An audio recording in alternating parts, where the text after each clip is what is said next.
Welcome back. Our next guest is Tamra Swann, who's the Distance Education Coordinator for the Bagley College of Engineering. Tamra, welcome.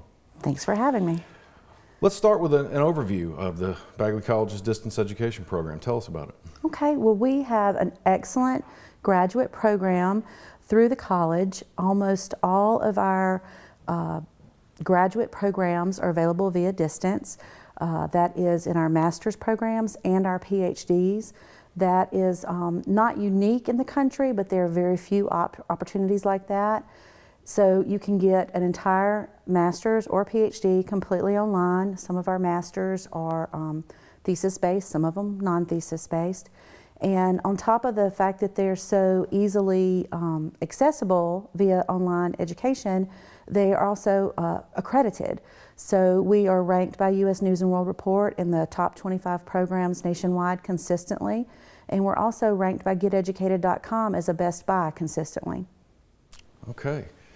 So what's the typical format for a distance class? I imagine there are some pretty obvious differences between distance ed and traditional classrooms, but maybe some similarities as well. Well, we are very fortunate in that we have the capabilities over at Bagley that we have several classrooms that are specifically formatted for distance education. So a typical student would be viewing the same classes that our on-campus students are viewing in their entirety. So we put the classes in these classrooms, we record them in their entirety, and then by the end of the day, typically, about the time most people would be getting home from work and finished with supper, they can go in and upload their videos and watch and participate in class. And they'll have access to the same professors that the on-campus students do and the same resources. That's great.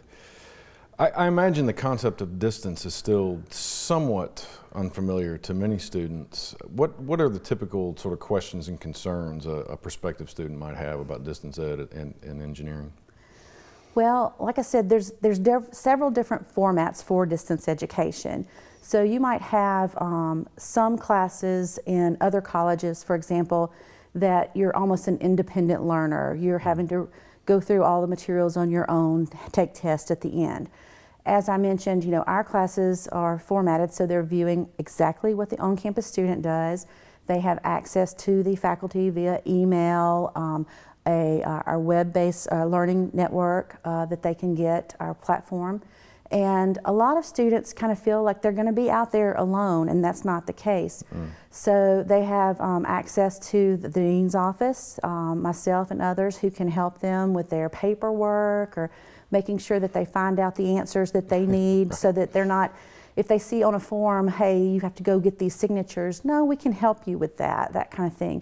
And they have advisors within the program that will help them create a program of study so they'll know which direction they need to go and get that all outlined with assistance.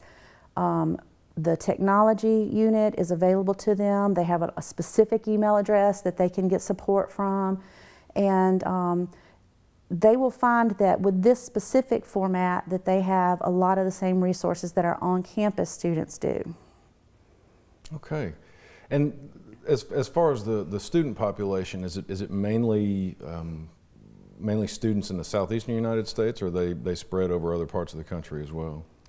Right now, we do have a large population of students from Mississippi. Right. And we actually have a great relationship with the Engineering Research and Development Center in Vicksburg, Mississippi, whereas we get a lot of students from them, but we have access to their staff and faculty that they assist us on that level as well.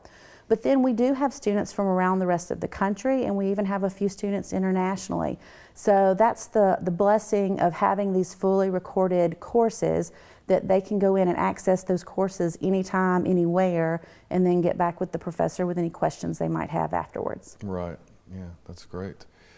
Well, this has been great speaking with you. Thank you for joining us today. Thank you for having us. Sure. That's our show for today. Remember, you can follow us on social media through Facebook, Twitter, and Instagram at MSU Engineering. Thanks for joining us, and we'll see you next time.